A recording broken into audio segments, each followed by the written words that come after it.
Guten Morgen, Leute. Hello and welcome to Reanimated. This is actually kind of a big episode. It's 250. That's a quarter thousand. Woohoo! Yeah. And that's the dulcet tones of H.A. Conrad coming at us from Brooklyn, New York. That's my New York accent. I don't know if that would pass muster. Don't know about that, but we'll take it. Hey, it's New York. Welcome back to Reanimated, folks. This week we're going back to Europe.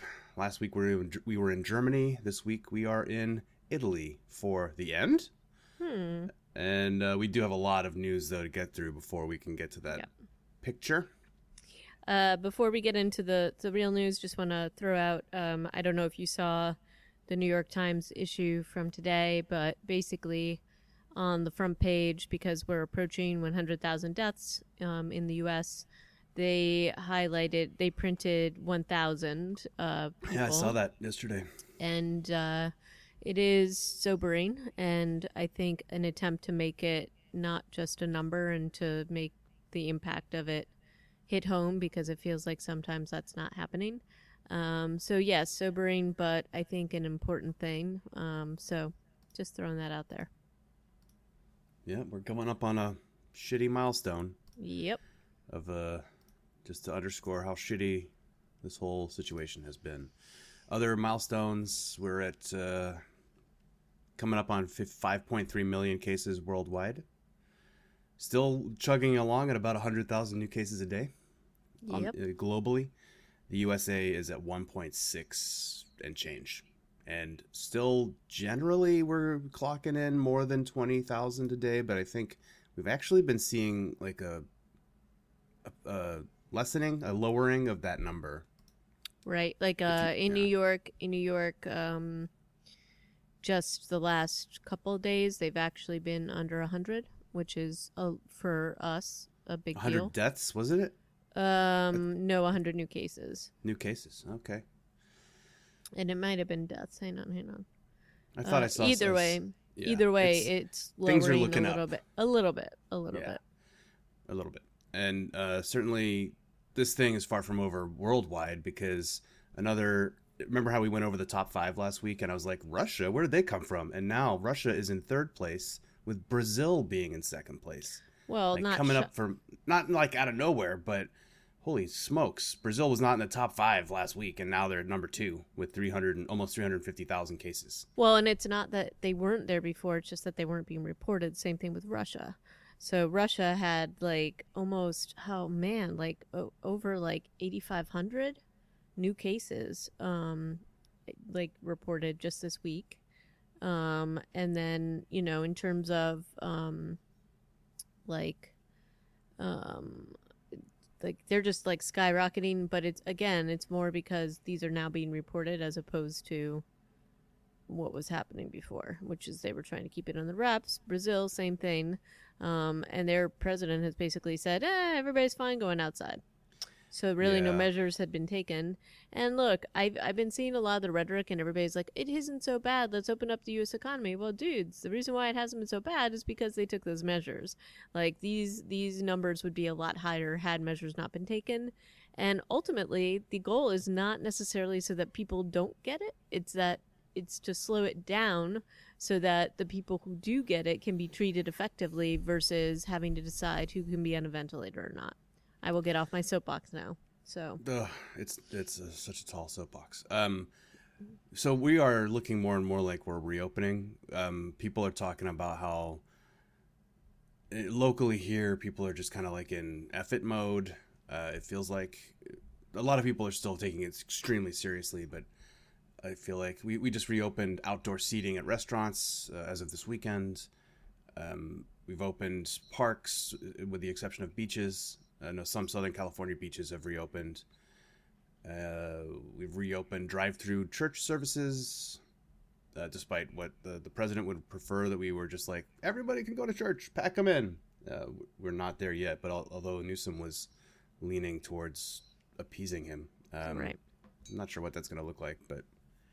Well, in New York, there was just a little bit of blowback because initially they were giving some...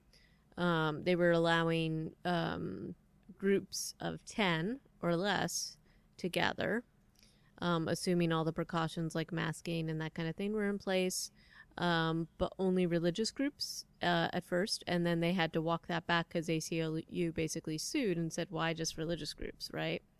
So that being said, the sort of religious gatherings that have been happening here in New York, mainly in some of the Hasidic communities, have been a lot more than 10. They had to actually shut down one of their schools, which was trying to reopen. I saw that story. Yeah, between schools and other events, seems like they've been getting highlighted. It's weird though, because it's like they're pretty much, in terms of like people not following rules, they're kind of the biggest group that haven't been doing that here in New York. And it's so weird because then when they're infected, they're going off to the blood banks and donating a lot of plasma. So kind of weird. I mean, I don't really understand the thinking behind it, but anyway, but that's been going on here. That said, New York is opening up a bit. So, and then beaches, I know in New Jersey, we're selling coming up with plans for limited numbers of badges. So they're trying to limit the number of people on the beaches and things like that. It's the thing. I'm like, good luck. I feel like there's this dam is gonna break. Sorry, Michigan. No offense. No parallels intended there. But it just feels like once things start to go back to opening up, it's just gonna be bananas. Yeah, I think so too. And honestly, we've seen a little bit of that here, but not quite as much. Most people are still following the rules, but I feel like people are so stir crazy that we'll see what happens. I do think the more we learn about this virus, in terms of being outside and stuff like that, the biggest risks are being inside in enclosed spaces. So the idea of restaurants opening up, I just don't think that's going to happen anytime soon. But I think people think that somehow even if you're super tight packed into a beach, that's okay, which it's not. You still have to have the distance between everybody. But on a lighter note, I don't know if you saw the silly thing from I believe it was in the Philippines, but the little circles that they have painted so that people stay away from each other 6 feet away. It's spaced out. Apparently the cats in one of the markets are oh, those circles are for us. So they've been hanging out in the circles for some reason. And cats often do. So I just thought that was at least a lighter note about some of this stuff. But I think we're going to see cases go up. I think it's really depressing to me because it feels like we have not learned anything from the last pandemic. And this is almost honestly, storyline by storyline, it's almost exactly what happened during the pandemic of 1918. And basically what happened there was that they had something similar like what's happening now, which is everybody reacted. There was all sorts of things going on. People were wearing masks. People were taking precautions. And then in the fall, because everything opened up again, there was a massive wave, and that's the wave that actually killed the most people.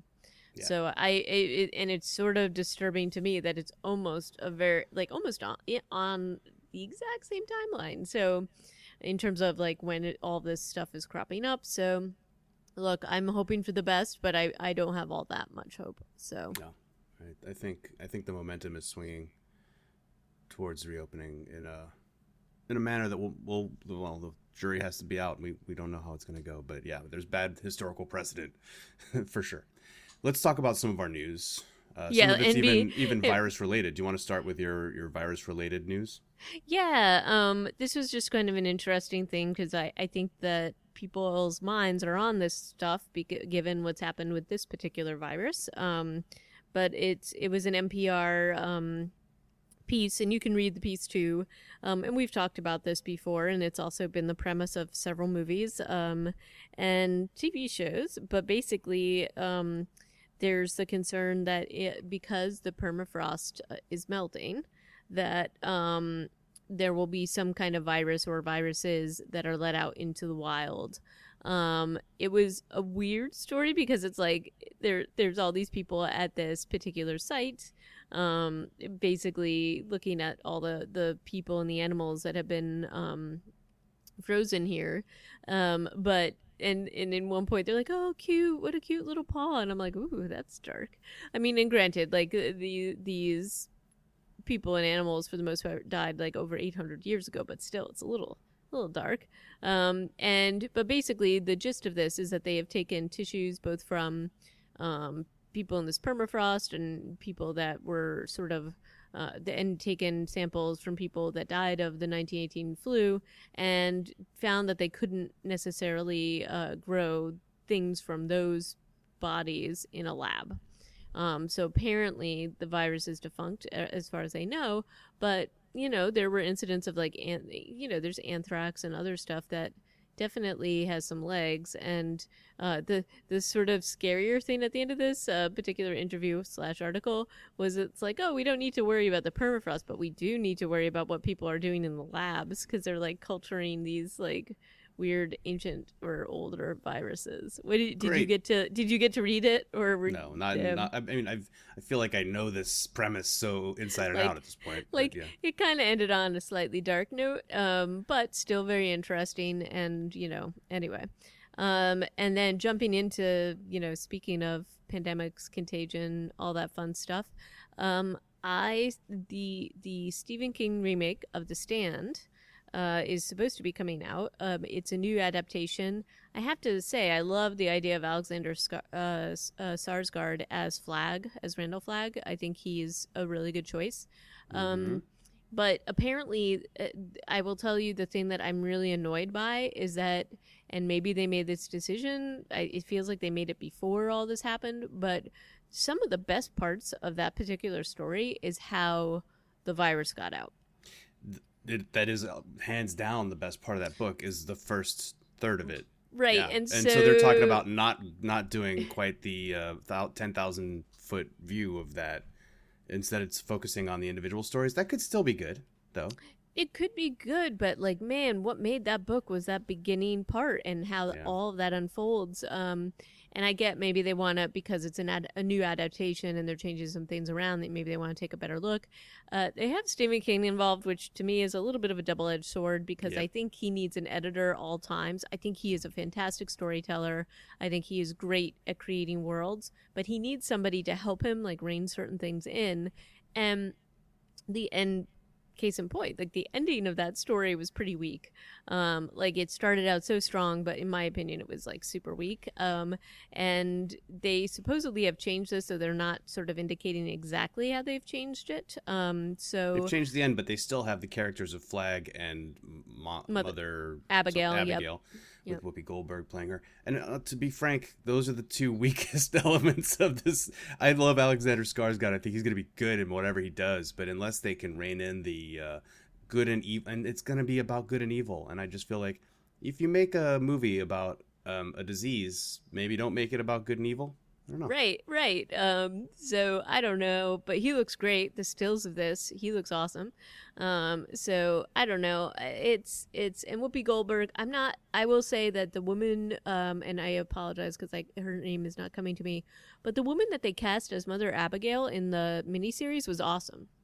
And that was exactly how I pictured Mother Abigail looking.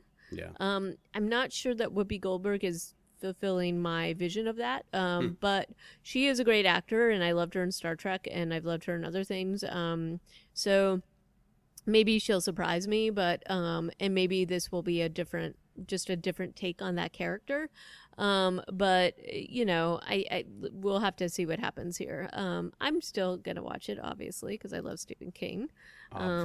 But the other question within this article is like, how much of an appetite is there going to be for this, given what people are currently facing? So there's that. I think it would be a real mistake for them not to open with a scene of, the opening scene where the virus gets out of the lab, from the miniseries that came out with Gary Sinise and them, Molly Ringwald. The "Don't Fear the Reaper" song at the beginning of that was the most amazing thing, and I still go back and just watch that opening scene sometimes just to feel those feels again. Right, but that was obviously that came out before the Will Ferrell, Christopher Walken skit with Blue Oyster Cult. Do you think people only associate that with cowbell now? Yeah, I think that is only associated with more cowbell, and I am gonna now go and watch that skit again because I love it so very much. Fair, okay. Speaking of humor, Yes. It looks like we've got a potential project between Peter Dinklage and Jason Momoa, which would be a vampire buddy film. Whether they're vampire buddies or fighting vampires, I don't know. I don't think I've read it in that much detail. Yeah. So Peter Dinklage is supposed to be playing like a Helsing vampire hunter character. Jason Momoa is a vampire that doesn't want to kill people, and they team up to scam different towns out of money. So that is the sort of premise of this. So we will. I like the idea of these two as buddies anyway. So I'm kind of like liking the idea that they'll be, like they worked on Game of Thrones together, but they didn't really have interaction. I don't think on screen, did they? No. No. So maybe. He was, yeah, because Tyrion didn't, or Tyrion, is that his name? Yeah. Tyrion. Yeah, he didn't make it over to that continent until way later in the story. Yeah, so him and Khal Drogo did not interact, but I just like the idea of these two hanging out together regardless. Sure. So that should be good. And also in another vampire humor vein, we've got the third season of What We Do in the Shadows that's been renewed, and that's on FX. And I will admit to you, I have not watched the series yet, but I loved the film. And so have you seen this at all? Yeah, I've seen the first season and the first episode of the second season so far. I just haven't had a chance to sequence it into my massive viewing appetite. It's an amazing show. It's got one of my favorite actors from the IT Crowd, and the other people who were new to me are all just amazing. Colin, the energy vampire, is not a new actor to me. I don't remember what I've seen him in, but he's just fantastic. Like, everything about the show is working for me. Right. So this is a reminder that I definitely need to check this out, and so I'm going to go and do that. But I'm psyched to see that I mean, the movie was awesome, and it's oh gosh, the guy from Flight of the Conchords. Taika Waititi. Oh yeah, and that guy. Well, it's both. It's Jeremy. Nope. No. Jermaine. Right. Like it's Jermaine Clement is the person. Yep. But AKA it was the giant crab from yes, Moana. From Moana. Also no, not Jason Momoa. That was The Rock, right? Yes. Yeah. Sorry. I would want Jason Momoa in everything sea related, even Aquaman. Anyway. Jermaine Clement was in the original, but that kind of humor is something I really enjoy. So I'm gonna check this out. This is on my list for this week to kind of check. It's really easy watching for sure. Yep. And then and then we're gonna like wrap this up with some Walking Dead stuff. This was quite a funny article that you found. Yeah, weird. So somebody found a bunch of complaints that had been submitted to the FCC that I guess have been released because they're public comment after once they get sent to the government, and it was just basically a litany of people's complaints about The Walking Dead. And no, these are not plot complaints about Fear the Walking Dead seasons 4 and 5. This show is too violent. This show uses bad language. There was a commercial for with a man making a mask out of somebody's skin while I was watching Hallmark. It's a little bit funny because of the people who reveal a lot about themselves in the writing of their complaints. Like, I was watching Golden Girls and this commercial came on and I'm outraged. And I get it. If you're watching Hallmark or you're watching Golden Girls, you don't want to see a commercial of somebody sewing a skin mask. I will say either somebody had a misstep in terms of this, because it doesn't seem like the kind of spot and the kind of audience that you're targeting necessarily on these channels. The Princess Diary. I was watching Princess Diaries too, and this came on. Was another one. So that I get. The thing that I don't get are the people that are actually clearly watching the show and complaining, and it's like, well, then you don't need to just don't watch the show. Yeah, some of them are a little too specific. It's like, I just watched season 7 episode 1, and I've got to say season 7 episode 1 was a really bad episode. And you're like, oh, okay. And that was the lineup with Glenn's baseball face. Yeah, and then there's like a weird thing about the violence and about Negan's potty mouth, and one was really strange, just about how the violence could not, be homophobic or shown, and it was like it was like comparing it to the show Psycho, the movie Psycho, and I'm like, whoa, we're in some weird places going on here.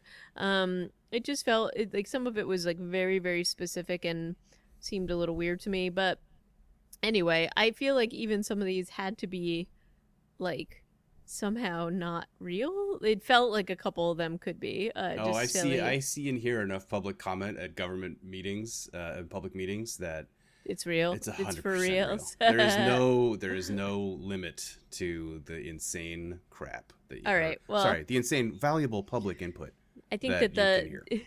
I think that the rule there though is never read the comments. Anyway, so there is that, and then lastly, to wrap it up, you found an article on Sci-Fi, or Sci-Fi as I like to call it, where Greg Nicotero talks about how, when things in the show are departing from sort of serious plot points in the book, or where he disagrees with things, it's kind of interesting to see that take on it. It's weird because he might be like the longest running person associated with this show at this point, like because Robert Kirkman used to write episodes. He has in seasons, as far as I'm concerned, or as far as I can remember.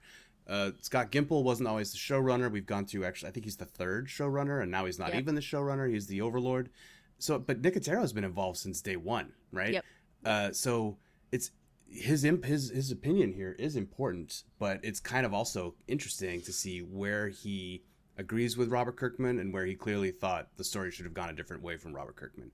And so the case where he's like, oh, I really didn't want to kill Glenn, even though he directed that episode. Yep. And he's like, and I remember reading into the comic and being so like, this is just devastating. But then also he wanted to kill Negan, which I thought was very interesting, because that is the way that story goes. He wanted Maggie to kill Negan and just be done with that whole plot line. So it's kind of interesting how he has agreed or disagreed with Kirkman over the years. Yeah, but I would argue that, especially given where the show has gone and where Angela Kang has taken it, which has been awesome, in my opinion, like, I think that the Negan storyline has been really interesting, and yeah, sometimes it gets a little tiresome, but I feel like it has given more than it has taken away. So I like the idea that he's still there. I also think that it really serves to show where this community is in terms of morals and ethics, and like what they do with people that don't follow the rules, and and there's a lot of gray area there with that character. So I feel like while I initially agreed with Mr. Nicotero on this point, I feel like I've been won over by where his storyline has gone, and especially where Angela Kang has taken it. Plus, obviously, I love Richard Dean Morgan, so there's that too. It is, yeah, I agree that I'm happy with how the arc for Negan is going. I do feel like Maggie was maybe given a disservice in the way that her storyline went, but we'll see when she comes back to the show if how they decide to make that plot work with her now, because she went out under, for me personally, a cloud of, you basically got Rick killed, you're being super selfish about like working together, et cetera, right? As we talked about in the last season. Right. So we'll see what happens. We will. When she returns, when we finally get to see this weird finale.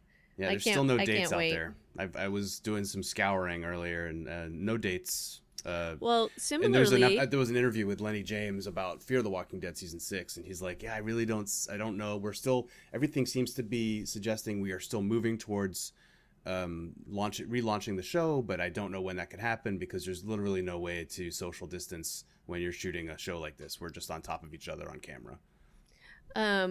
Agreed. And I was going to say, like, very similarly, there is that Simon Pegg show that was supposed to, like, they were kind of all like basically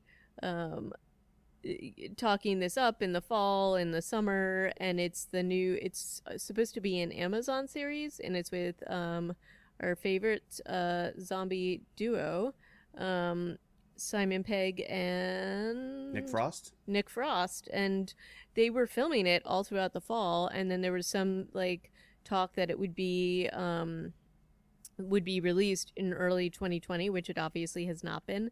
And so I think that this has also been a victim of whatever's been happening. And there's only 8 episodes, but I like really want to see this particular show.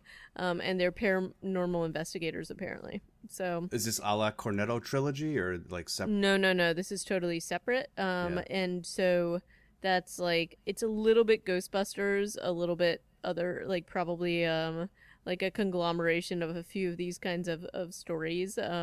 But I just really like, I really want to see it. So I'm hoping that once all of this opens up, we'll get to see some of these cool things come out. For sure. In the meantime, something interesting that came out back in 2017, and I wish we had more background information about this because I really want to hear from the director or the writer of this film. But the end of 2017 Italian film is what we're going to be talking about now. You ready to do this? Oh, I am ready to do this. Okay. And, I think it's kind of fitting given that Italy was hit so hard by COVID-19. This is why I think it would be so interesting to hear from the director of this, but there's nothing out. There's like one interview from Fright Fest, 3 years ago that I could find. I don't know if they've been out there talking up since, but okay. Yeah, I looked really hard. I looked really hard to find like some kind of anything. But there really wasn't a lot, and it really is a bummer. But it was directed by Daniele Misicia, and this who also wrote it along with Cristiano Ciccotti. Yep. And it was it had like 2017. It's around an hour and a half long, and all takes place in Rome, in Italy. And let's jump into it. And this is a very Italian kind of based film.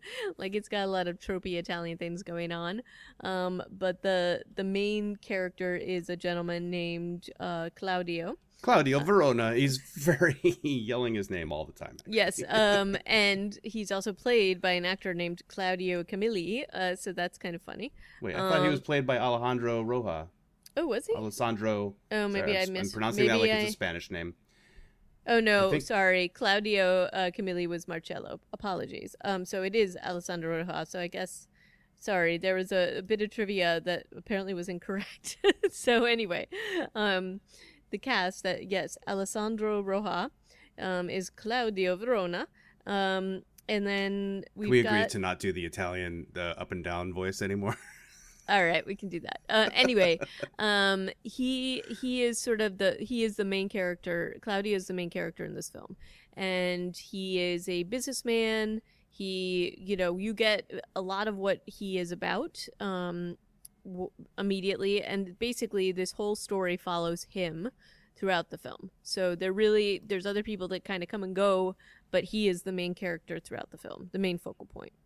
And so you only know what's going on really through whatever he is seeing and hearing.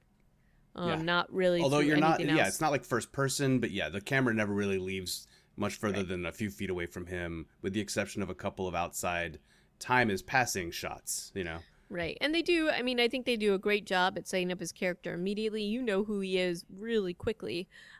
He is a successful business person.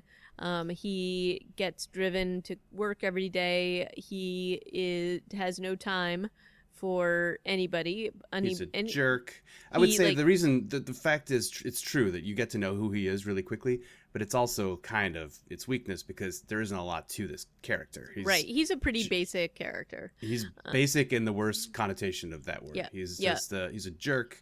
He's a bad man. And I would argue, and I'm sorry to go meta and a whole and big picture takeaway at this point, but he doesn't really change that much. No, he doesn't. And then that also brings in, I think, one of the issues I have with the film, because, with these and maybe, but that was the point of the filmmaker. But basically, you would expect to have some evolution about what's happening with this character. There's a very slight change only in how he views his wife at some point later on. Yeah, and the fact that he's willing to pick up a bottle of milk. Yeah, but yeah, that's like his big. That's his big change. But and that was one of the things. Like there was like a couple of dangling storylines there. I thought they were going to go somewhere else with a couple of these storylines, and we'll talk about that. But in terms of his role in this, but that's not what they do, and so I think that is one of the weaknesses of the film is basically the weakness of this character and how shallow it is. Yeah.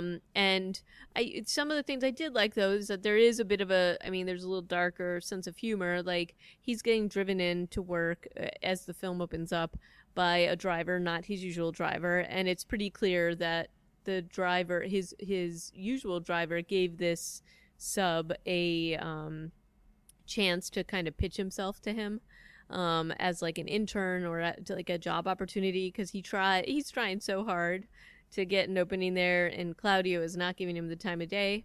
However, 2 seconds later, when he arrives at the building and this woman who is an attractive younger woman who's also like somehow involved in the business and is trying to get an opening by bringing him coffee.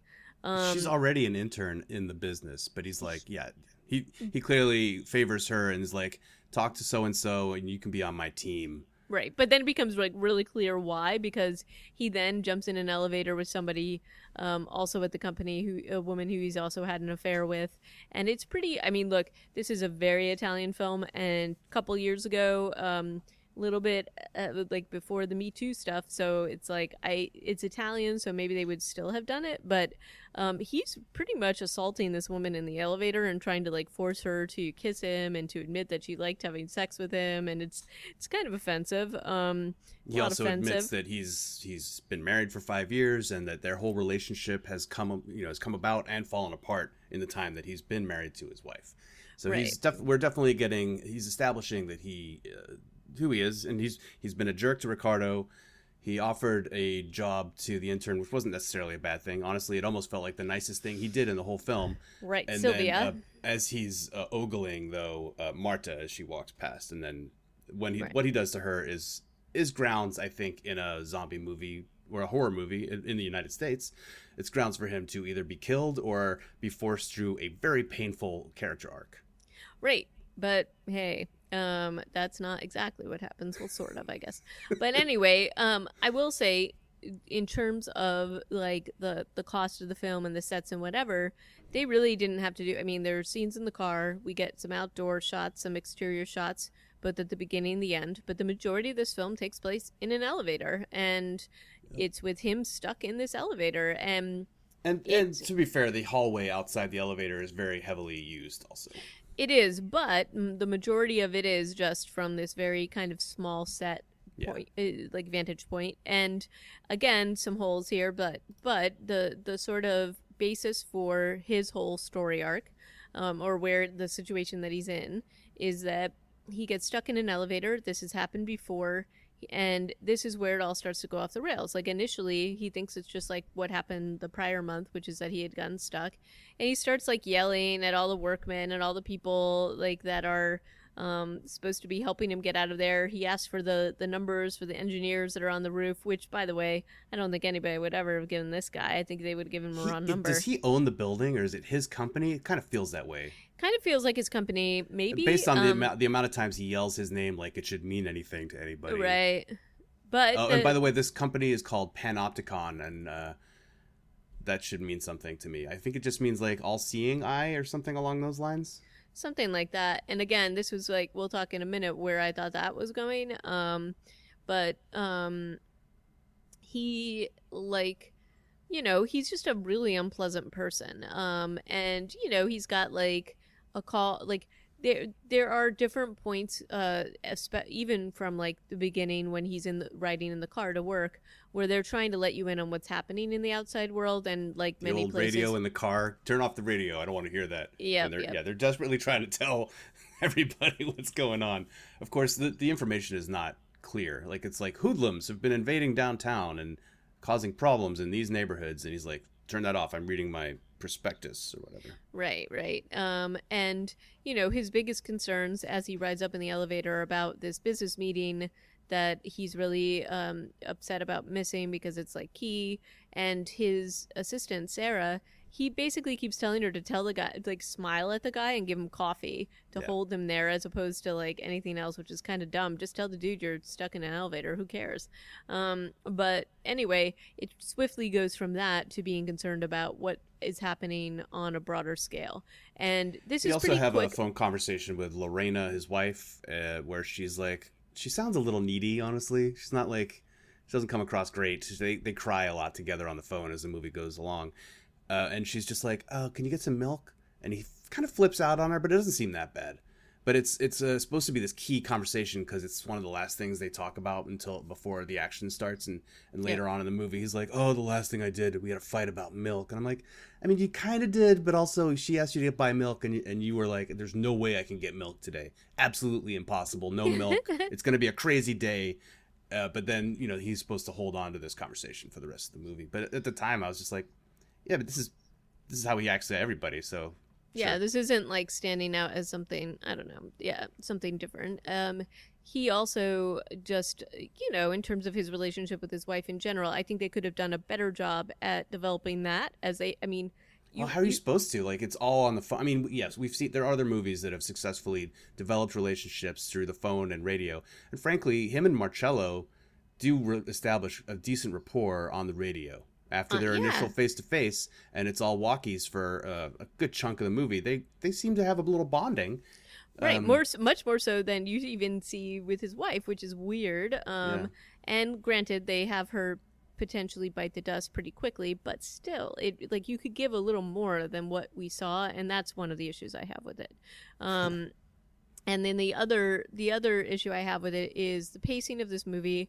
I do think that it's very hard when you have such a limited set and a limited area where somebody is going to be to keep the action going.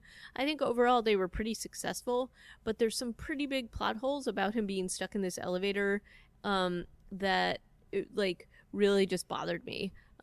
So for one, obviously something is blocking the elevator doors. He's got a phone, he's got a light, he's got a tool in order, like a bar. And it just feels weird to me that he wouldn't have been, if somebody is in that particular situation, I feel like they're going to exercise every single option available to them to get out. And this, I liked I guess I really liked the idea that he tried to open the doors, but they're blocked and they're open just enough so that he's safe but trapped. Yeah. And that nothing can get in, or mostly can't get in and can't fully get in anyway. So I loved that, and I just wish they had kind of thought a little bit more about that and how he got out ultimately. And then the other part is that there is clearly a door on top of the elevator. And it's not a door. I mean, it's a panel. Right, because they pry it up. They don't open it. Like, it's not on hinges. Maybe, but you know what? Every single elevator has some kind of a route like this. And hope.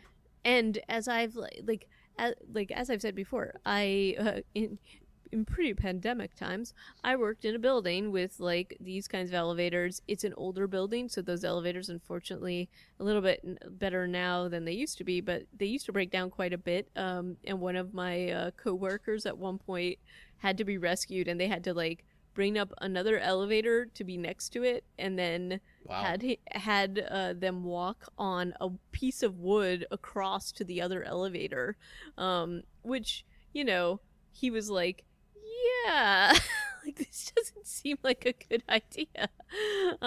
Last year or 2 years ago, when one of the high-speed elevators in the John Hancock building, which is 100 and something stories, they go all the way from the ground floor to the observation deck. One of them broke coming down and stopped because it's a high speed. There's no floors, so they had to actually cut through a wall to get into the elevator shaft. So there are scenarios where I feel like you'd just be completely screwed.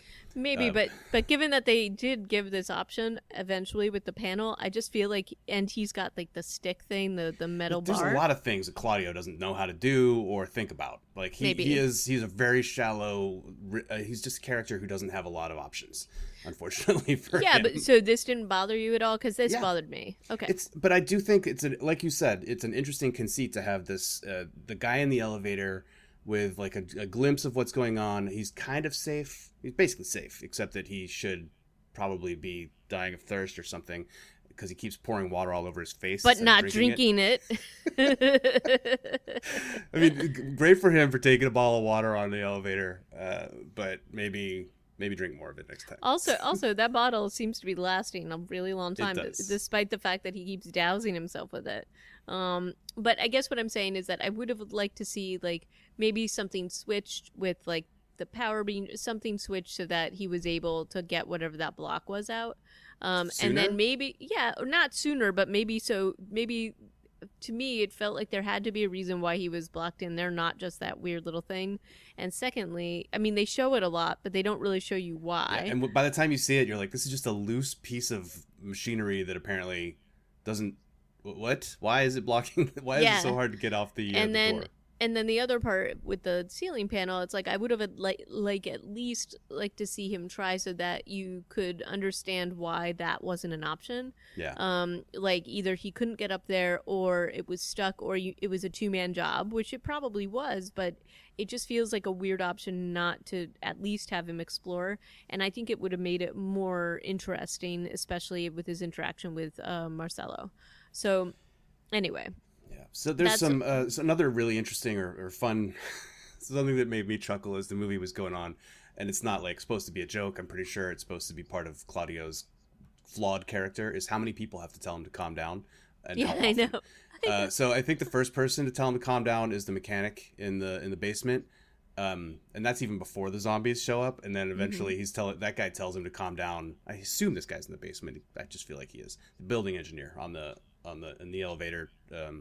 Walkie-talkie thing. And then I think the workman on the roof might tell him to calm down too. Mr. Stefano, his driver / bodyguard, tells him to calm down. Everybody, just basically everybody. That would be the good drinking game to play as you watch this movie, is take a drink every time somebody tells Claudio to calm down, because he does talk a little bit in the elevator also that he has like panic attacks, or at least he alludes. He's like all these nervous fits, or he calls them. And every so often he'll just lose it and start yelling at people, and they just have to be like, "Sir, get a hold of yourself." So I did rather enjoy that, but I don't think I was supposed to. I was supposed to feel sorry for him. But on the flip side, like I do, like if you're trapped in an elevator and you don't know this stuff is going on and all of this stuff is being unveiled to you, like that's realistic to me, that he's like hearing this weird stuff, like with the guys on the roof being attacked, but his initial response is not to be worried about them or to tell them. He's like mad at them. So that's kind of indicative. And I thought that was kind of funny. How disrespectful. At first they were courteous. Then they started yelling and hung up on me. Yeah. It's like, if you listened to what they were saying, it wasn't at you. It was the fact that they were being eaten. But okay. Right. But also, the amount of people who hang up the phone when they get eaten in this is kind of an absurd thing too. Like those guys, it's not like they get eaten while the phone is still, like the call is open. Somehow calls constantly are getting cut off right as people get attacked. It happens with Stefano, it happens with Lorena, and it happens with those workmen. It might happen one or two other times. And he seems to do it too when he's on the phone with Sarah and gets grabbed by some zombies, and then he forgets that he was on the phone with her until for the rest of the movie, basically, because she just shows up later, and it's not like, oh, I forgot to call you back or something. I don't know. Like that was one of those things that kind of bothered me, was he has all these people he can reach out to, and every so often he just remembers he has a phone, and it's pretty frustrating. Also, it's a phone with a really long lasting battery. I was surprised it lasted as long as it did. I would have hoped that he had some other power thing in his briefcase or something, because it was just weird. The other thing that I didn't, I loved how there were certain things that they were showing. Like I definitely loved initially when he's stuck in there and he first learns about like the zombies, like that the infected are out there, is with Marta, because he knows her, and she gets like pulled out of sight. And Which he is weird. tries to. When do zombies pull things out of sight? That seems like a different behavior for a zombie. But it was an interesting idea because you don't see what's happening and he can't see what's happening. So it's I cool, liked it. but it's just, we know behaviorally they're just going to kill her wherever she is. They're not going to pull her slowly and quietly out of the of the shot first. Right, they are pretty quiet. So that was like, but then when she reappears later, that's like a pretty cool thing. And then his initial like horror when he has to kill her, and I did like the bar being like that he had such a hard time getting it. It's like the railing in the elevator, and he has such a hard time getting it out. And then like, because he can't stand to see her face, he like kind of like squeegees her out of the way. It's like a very slowly odd, poking her out of eyesight. I thought that was good. That made sense to me, and it plays into his character too. And I also honestly I did like the Sylvia scene, which is the intern that had met him downstairs, because we got to see both her and Marta sort of perfectly coiffed and like ready to go, and then you see what's happened to them since he has last seen them, which is like her hair is down, she's got one heel that eventually gets into the elevator because she's trying to get in, and we see sort of like how everything just kind of falls apart. The thing Sylvia makes a pretty good play. Like, she's got a golf club and manages to kill one of them. But again, like, some of the continuity and some of the story continuity, these things apparently are very sensitive to sound, but don't come running when she's killing the other zombie, yet show up a little bit later. Maybe it takes some time to get through whatever barriers are coming through. But this particular story, like plot, like how they run that story, it's not consistent. And then also with Sarah, it's sort of like, okay, there's multiple doors where she can hide behind from these things, and she just kind of gets like, she knows what she's been dealing with this whole time. It just feels like she would have been a little bit more smart about like coming down that hallway. So those are the kinds of things I'm like, but I do like how the action's happening. I definitely like the choreography. I thought that the makeup effects were pretty good. They did a really good job with all the blood pooling and that kind of thing. To me, though, the strongest part of this whole film in terms of Claudio and the storyline is between Claudio and Marcello. And Marcello is the cop that kind of comes in lone gunman style. And he's a man who knows what he's doing. And I just really like his character. I think he's weirdly one of the more developed characters in this, shockingly. Even though we see much. Also, he's just a good actor. He's a great actor, but we see so much less of him than we see of Claudio. Most of what we see of him is actually on the radio, or what we hear of him. Mostly what we like about Marcello is that he tells Claudio to shut the hell up every so often, and he punches him in the mouth at one point too. Marcello doesn't take no guff from Claudio, but there is some weird stuff with Marcello's the writing here too, where he had somehow gotten his wife into a bunker. He reveals later. Mm-hmm. Like how? So he's like, we went out into the city at 8. By 10 it was radio silence. I'm like, all right, if you had 2 hours and you were at work, how did you know to put your wife in a bunker?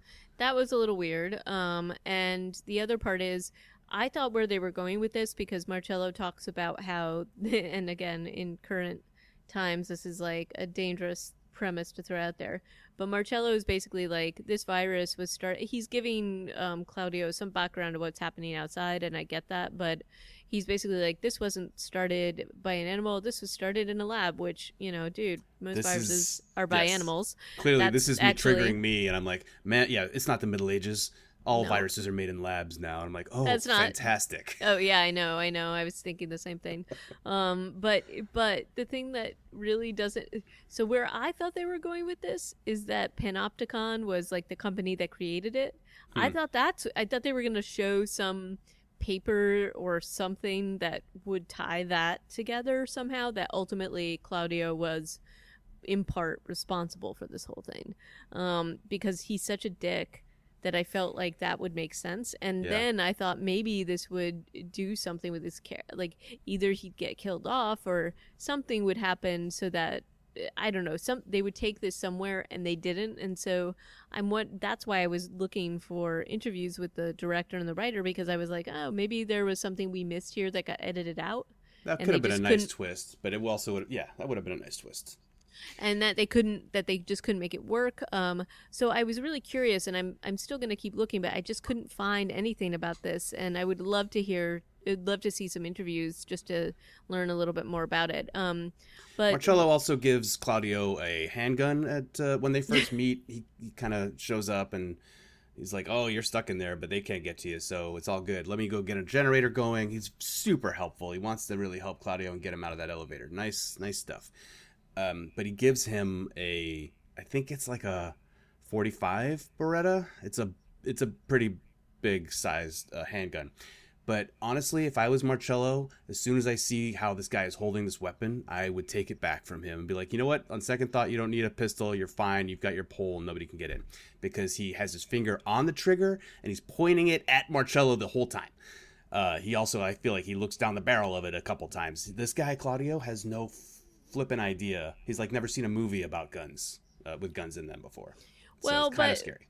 it is scary, but I at least like how they show that he's struggling with it and doesn't act, like he does, like, granted, apparently gets really comfortable really quickly with the gun, but yeah, at not least, really. Yeah, I just wish Marcello had corrected him right away, or been like slapped him, but like never point that at a human being. Well, and get your finger off the trigger. I honestly, like, I really thought that this was going to be where Marcello bit it. I honestly thought he was going to shoot him and be like, "Oh, whoops." And then that was going to be it. That this guy who, like, that's where I thought, I totally agree that I thought that that's where they were going to go with this. So that was just driving me nuts. But when when Claudio actually has to use the gun, and he, like, there's like a ricochet because he has his eyes closed. He's closing his eyes. And, like, so I actually really enjoyed that part because I thought that was like in line with what we know about Claudio, and also with anybody who has never handled a gun before. I don't think I'd be able to, like, do this. He would also have burst his eardrums. I feel like shooting a handgun inside an enclosed elevator space like that. And he's really more worried about his face than his ears because he's covering his, like, nose or something. Yeah, at some point they do have him covering his ears, but only when the shotgun, I guess, is involved. I don't know. But the whole thing is somewhat humorous. At least they try it a little bit. But yeah, the pointing the gun at Marcello is nuts. But I do like how the other thing that I kind of thought was implausible and just not in line with his character is that Marcello's like, yeah, you guide me through to the roof. How on earth is Claudio going to really know how to get him to the roof? Because he leaves everything to everybody else. Like, well, it turns out he does know about the scaffolding and how that one guy had an argument. So they actually tie that in well enough. They make it reasonable that he can guide Marcello. But Marcello's also the fastest climber of stairs and scaffolding in Italy. He just, like, I feel like seconds go by and he's like, I'm on the 7th floor. Where do I have to go? Go to the roof. He's like, okay, I'm at the roof.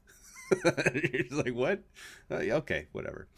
This is also the part where there's a good scene where Marcello on the radio says, all right, radio silence. And Claudio responds, huh? What do you mean by that? What are you talking about, Marcello? Yeah, it's like, Marcello, no kidding, are you okay? right? Marcello, what's going on?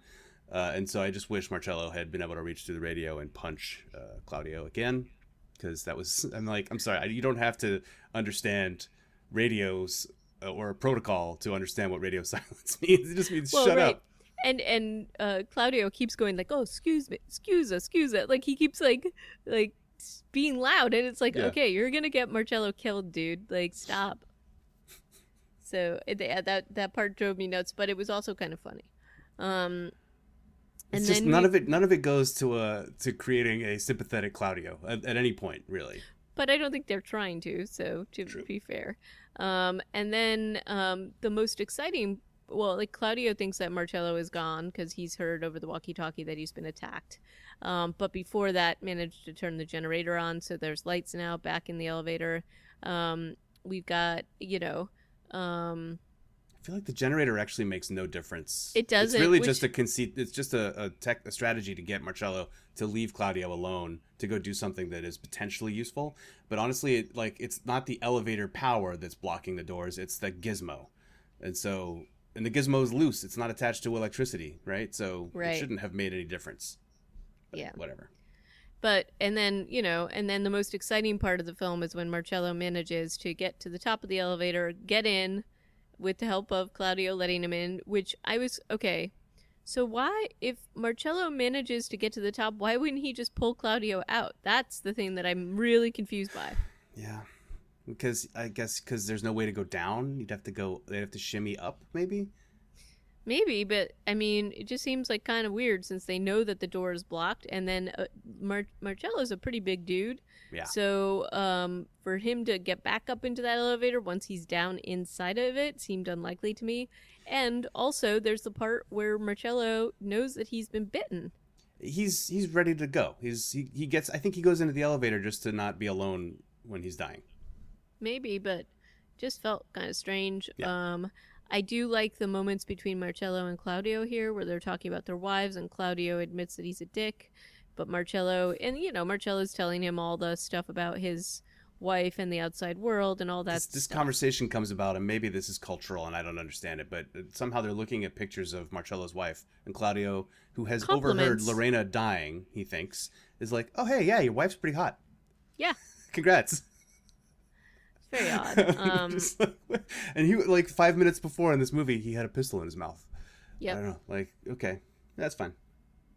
And, they're, and they totally are, just kind of like kibitzing. Ultimately, we know that Marcello's been bitten.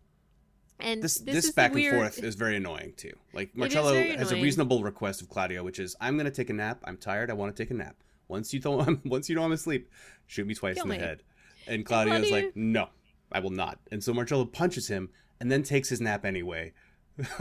Right? But he doesn't shoot himself. He's like, "I'll shoot Right. myself if you don't shoot me." But then he doesn't. Claudio is also like just not doing it. It's annoying. This is an annoying back and forth, but I guess it does go to developing Claudio as a guy who's now willing to shoot people in the head. I guess. Not even himself. He does but shoot himself. ultimately, well, He not on purpose though. And then Oh, man. he ultimately does shoot Marcello in the head twice, but only once he's turned, and maybe that's the difference. But in the process, manages to shoot himself in the leg, which again, he would have bled out pretty freaking quickly from this particular wound, I suspect. Again, the noise in the elevator from these shots must have been just deafening. But ultimately, they do the whole thing, not shockingly, that Marcello comes back and is a zombie, and they do all that stuff pretty well. Then there's like a weird thing where there's soldiers like Marcello that are in the building and they're taking out, or unlike Marcello, I don't know, they're taking out the infected, but Claudio is still not rescued. Which They're is running where away from zombies. It's not clear that they have the upper hand in that situation. Oh, okay. But still, it's sort of like, all right. And ultimately, he does the whole, figures out the blocked thing that's been causing the problems all along, just this little thing, this little roller thing. And it ultimately isn't hard enough for him to get it out. And again, it just felt like there needed to be some reason why it's suddenly unblocked to me. And he doesn't. I don't know, because the elevator's now working, but maybe it's like he doesn't want to come in on a floor where he doesn't know where the zombies Well, are. the power's on. I don't know that the elevator would move. Oh, well, maybe. But anyway, he slowly makes his way down. He's got his suit coat, like a cape. He's getting all prepped. This gets so dragged out, this epilogue or whatever the scene is. Granted, he's limping, but he stops to pick up his watch. Yep. Then he stops to, look at some other zombies. He stops to head stomp a crawler. Yep. Which is definitely like the evolution of Claudio now that he's put his blazer on and he has his necktie tourniquet around his leg. He's like a hard ass, but I just feel like I would have been fine if he had been overrun and eaten in the lobby of the building. Yep, I would have been totally cool with that. And in fact, I thought what was going to happen was that he's walking in such a weird way and injured, Right. obviously. I thought people would mistake him for a zombie and kill him, and I thought that's where this was going to end, and I would have been cool with that. But that's not where it ends. He ends up we have to watch his long, painful progression to go find a body that has a bottle of milk. How long has that milk been outside in the sun? I know. And also, his wife is miraculously okay, which unlikely. And then, he even gets rescued on the bridge by these sharpshooters on the roof. And that's Well, the end. And it's like, it's implied that he's rescued, but there's nobody nearby. Like, he's still out by himself in the streets. But yeah, it's an odd place to end, but it's also, it's hopeful. It's sure, hey, the soldiers are taking back the zombie plagued wherever they are. We don't even know what city they're in, do we? I think it's supposed to be Rome. Oh, because the Duomo or whatever. Yep. No, is that in Rome? Anyway, they no, Duomo is in Florence, but he keeps talking about Rome and the city, so I assumed that it was Rome. But anyway, like, I thought, so first of all, I thought the ending, if he had gotten taken out because everybody thought he was infected, would have been probably the best situation here, and it's kind of in line with what we know about his character. But also, I thought if they weren't going to do that, maybe there would be some kind of like tying up at the end with Chiara, who was Marcello's wife. They didn't do anything with that. Like, Ricardo never shows up again, which I kind of thought Ricardo would show up and be like, I thought you were a jerk to me, I'm going to save you, and then you're going to feel really bad about it and offer me a job. Although, I don't know. At this point, I don't know. Ricardo's, but anyway, Ricardo's classes in economics might not play much of a role in the post-zombie apocalypse in Italy. But it kind of felt like they ran out of time or ran out of money, and maybe they did. But it just felt like a really strange ending to it. But again, overall, I liked what they did with it. I just thought there could have been a few tweaks that would have made it truly exceptional. Yeah, like the concept was good. It was a well executed, mostly. It was pretty well executed. Yeah.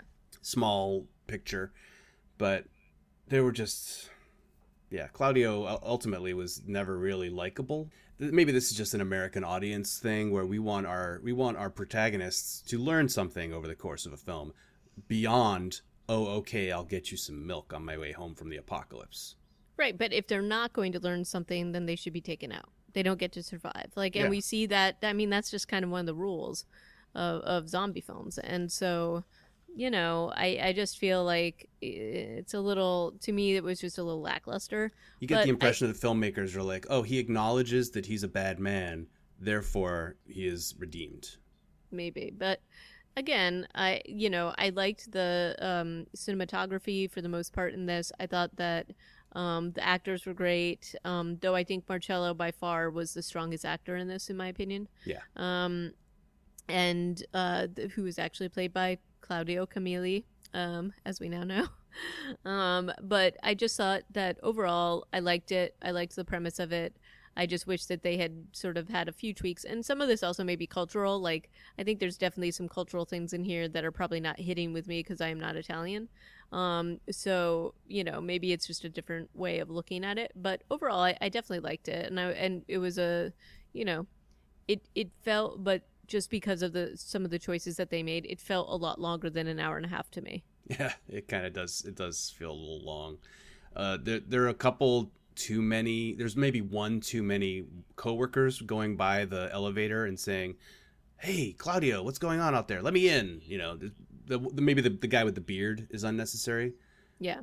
I don't know that you want to cut anything out of a movie that's this short already, but yeah, because like you said, we've established, very small set. They don't have a lot of options, but yeah, and between that and Claudio, it just it could have been a better movie. But frankly, I enjoyed it. Yep, me too.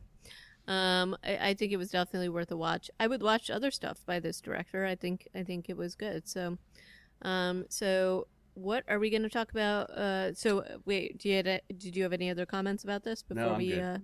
Cool. I'm good. It's got a 38% score on Rotten Tomatoes. I don't think that it deserves that. I From thought the audience, there are no like professional critics, or not enough. I don't think it deserves that. Yeah. But and IMDb it has like 4 stars or something out of 10. So I guess that's all we have to say really about the end. Kind of difficult to always pronounce the question mark.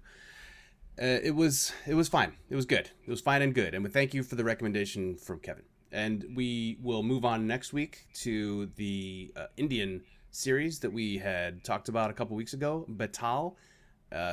Going back to India, at least, for a second journey into the zombie output that they have, which is very exciting. So, You can see our show notes at reanimatedpodcast@gmail. Nope. You can see our show notes at reanimatedpodcast.com. You can email us at reanimatedgmail. Reanimatedgmail. Gosh, darn it. Gosh. Coffee. You need fourth coffee today. I have drained my third large coffee. So email us at the Gmail. It's Reanimated Podcast. Twitter us at Reanimated PCast. That's the tricksy one. Thanks for coming along for the ride. Awesome. Thanks for listening. Ciao. Bye.